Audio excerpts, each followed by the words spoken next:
Hi, today we're going to get started with our first lesson. I do want to show you really quick, if you did not click on the guided notes packet that you saw yesterday, that's fine. You can take your own notes on a separate sheet of paper, but I do want to just kind of show you what you would always see if you did print out the guided notes packet. And so we are starting with chapter 6, which is all about systems of equations and inequalities.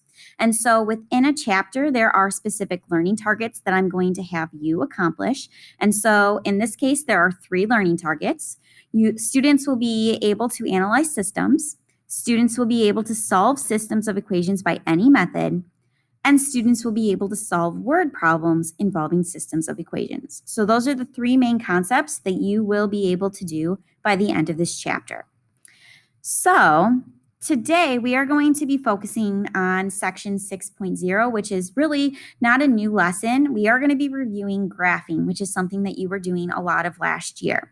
So our objective today is I can graph a line in slope-intercept form, which really isn't quite there. We are going to be understanding how to what slope-intercept form is, and eventually then tomorrow we'll be graphing. So let's review the coordinate plane and how to plot some points first. So if I'm looking at a graph, a couple of things to note. Remember, any horizontal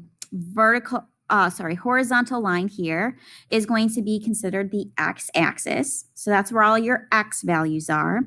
This vertical line we call the y-axis, and that's where all of your y values are. Because in an ordered pair, just like the alphabet, x goes first, y goes second. Notice that with an ordered pair, there are parentheses around both.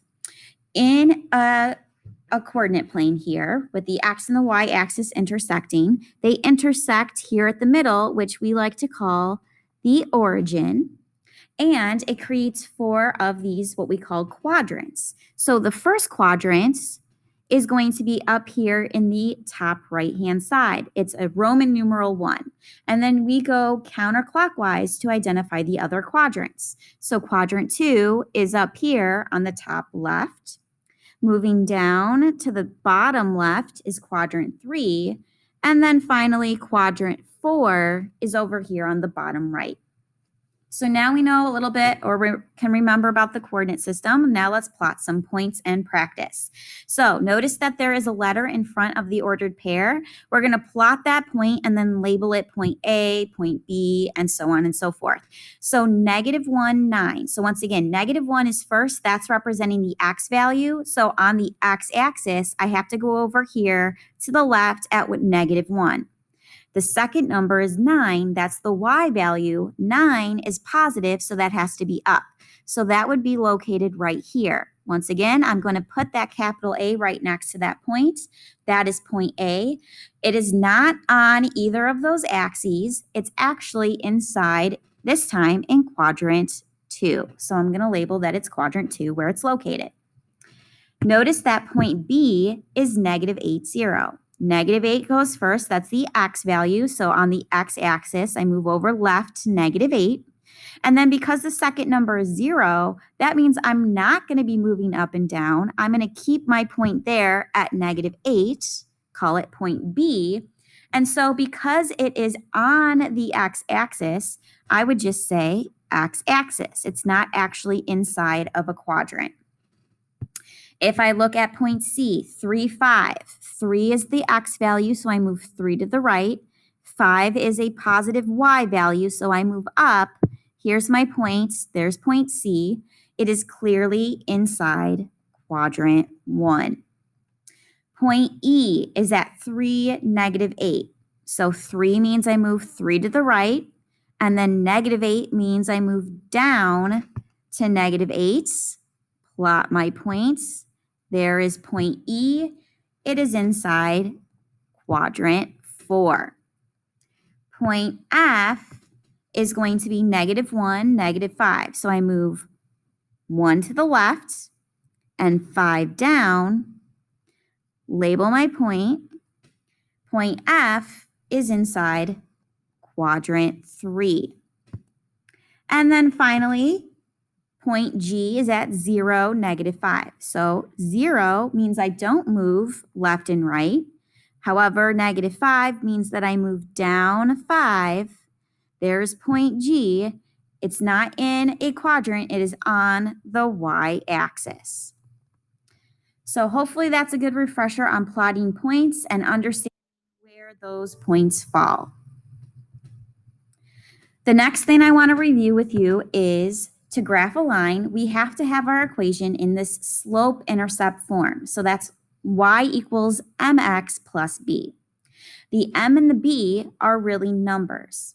The m actually stands for slope. The b stands for the y-intercept, if I can spell intercept. All right, so slope will be a number, and we do not include the x when we are identifying slope. The y-intercept is actually going to be identified not just by that number, but we're always going to identify it as an ordered pair. So notice if I go back up to the example that we just did with the points, notice that when we plotted point G, which was on the y-axis, that would actually then be considered a y-intercept if a line was drawn through it.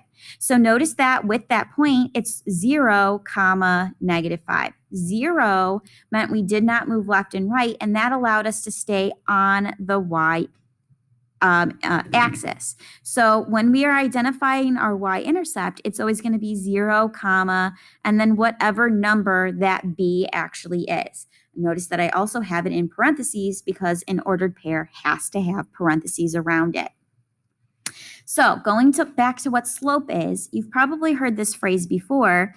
It's rise over run. Okay, it's basically going to tell us the direction that the line is moving. When you think about rising, you think about moving up, or technically you could move down, I guess. So up and down would be the movement that we go first. And then on the bottom, when you're running, well, you can't run vertical, but you can run horizontally. So that's why we would be running left and right. So there are 4 different types of slopes. Okay, there's positive slope, negative slope, zero slope, and undefined slope. So positive slope indicates that this number that's represented as m would be a positive number. When you're looking at a graph, you always read a graph like you would any type of book. You read it from left to right. So if I have a graph that is going from the left and it is heading up towards the right, that would be considered a positive slope. And so that is what your graph will always look like if you have a positive number in front of x. A negative slope means that your graph from the left to the right would be heading down towards negative numbers, and that means you'd have a negative number in front of the x in your slope-intercept form.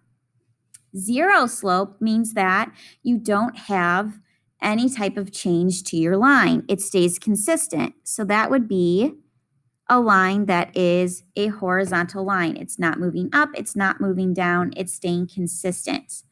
An undefined slope means that you would have a line that is moving straight up and down.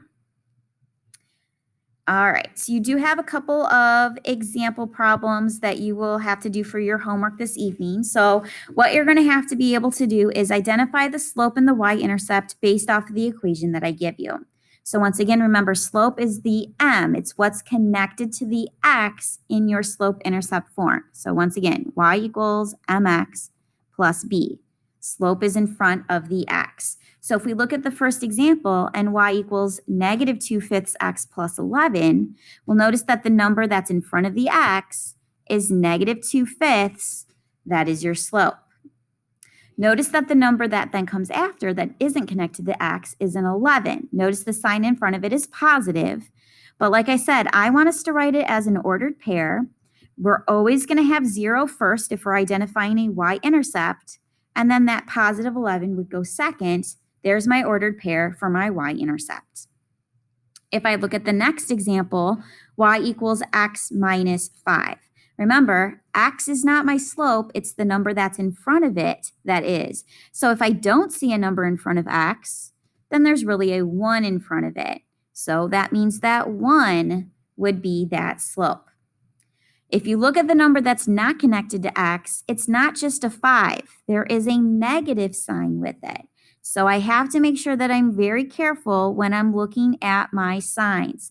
So once again, 0 would go first in the ordered pair, and then -5 would go second, and there's parentheses around it. All right, so this is what I wanted us to get through today. If you have any questions, please feel free to contact me, so Miss Rampella or Miss Tolles, and please try the homework and have a good day.